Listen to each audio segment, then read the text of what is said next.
60 জনের উপরে মহিলা জয়েন করেছেন, প্রায় 40 জনের উপরে আমাদের ওই তৃণমূল কংগ্রেস থেকে এক্স মেম্বাররাও আছেন, এসসি এসটি কমিটি এক্স চেয়ারম্যানও আছেন, আমাদের ওই ছাত্র টিএমসি এই জগদ্দল বিধানসভা ভাইস প্রেসিডেন্টও আছে। এখানে বেশিরভাগ জগদ্দল বিধানসভা লোকেরা তৃণমূল ছেড়ে ভারতীয় জনতা পার্টিতে জয়েন করেছেন।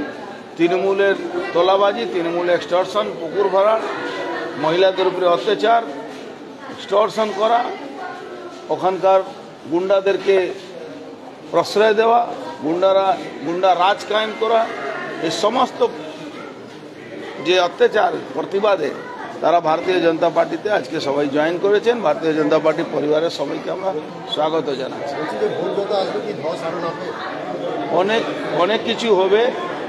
এই কিছু যারা এই চোররা আছে, এই যারা চোর এমএলএরা আছে, চোর কাউন্সিলররা আছে, চোর পঞ্চায়েত মেম্বাররা আছে, এদের বাদ দিয়ে সবাই ভারতীয় জনতা পার্টিতে। তৃণমূল কংগ্রেসে প্রায় 60 জন, 40 জনে 100 জন এখানে জয়েন করেছেন। 60 জন মহিলা আছেন, 40 জন।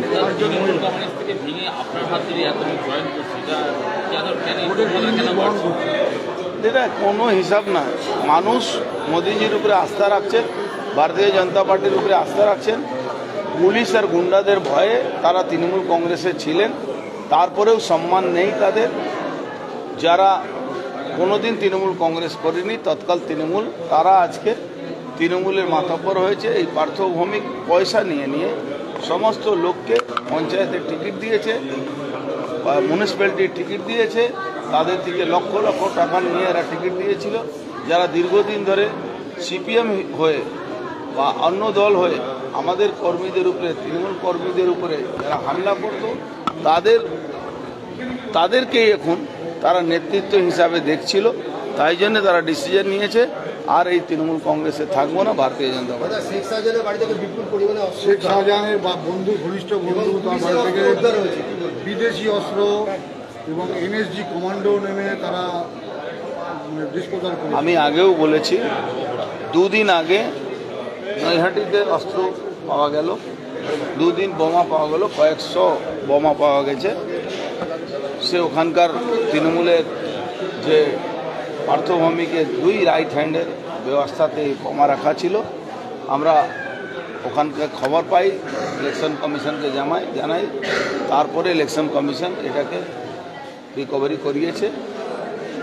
তার 2 দিন পরেই সিবিআই ওই যে আমির শেখ যে ছিল তার supplier, arm supplier Sheikh Shahjahan, তাকে অ্যারেস্ট করেছিল, তখন ওখান থেকে রিকভারি করিয়েছে।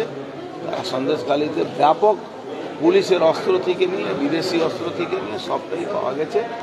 আমরা জানি এই একটা নেক্সাস বর্ডার এলাকায় কাজ করছে।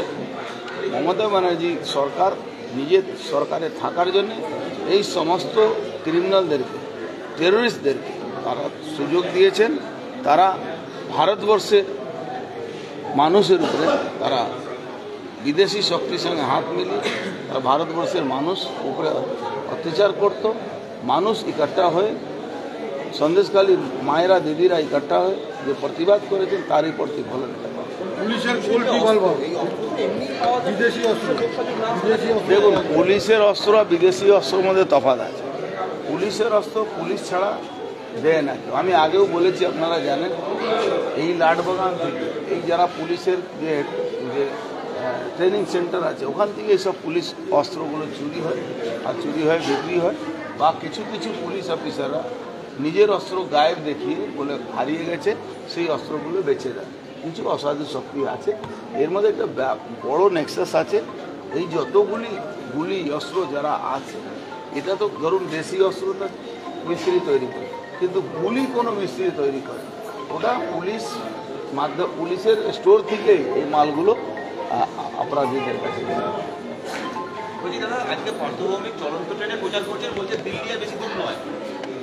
আসলে নৈহাটি ট্রেনটা দিল্লি যায় না, বলে নৈহাটি ট্রেন খুব বেশি হলে শিয়ালদা যায়। বোকামি না, এটা মানে আসলে দিল্লি দূর আছে, এটা ও বুঝতে পারছে, এই জন্য নৈহাটি লোকাল ধরেছে, যার দিল্লি যাওয়ার কোনো জায়গাই নেই। বলছি আর একটা কোশ্চেন, এই সন্দেশখালিতে কি এইরকম আরও কিছু মজুদ থাকতে পারে বা এনএসজি বা? ভাই আমি তো বোমা রাখিনি, কি বলতে পারবো, কিন্তু ওখানে অস্ত্র অনেক আছে, এটা আসল লোক এখন ভিড়ে গেছে, এনএসজি সার্চিং করছে, আপনি নিশ্চিত থাকুন অনেক অস্ত্র পাওয়া যায়। তদন্ত হবে, ওদের টেকনিক্যালি সব কিছু আছে, যেন মাল বেশিরভাগ বা পুকুরে ঢুকিয়ে দেয় বা মাটি গর্তায় দেয়, তো এইটা ওর তদন্ত ঠিক করার সঠিক তদন্তের মধ্যেই।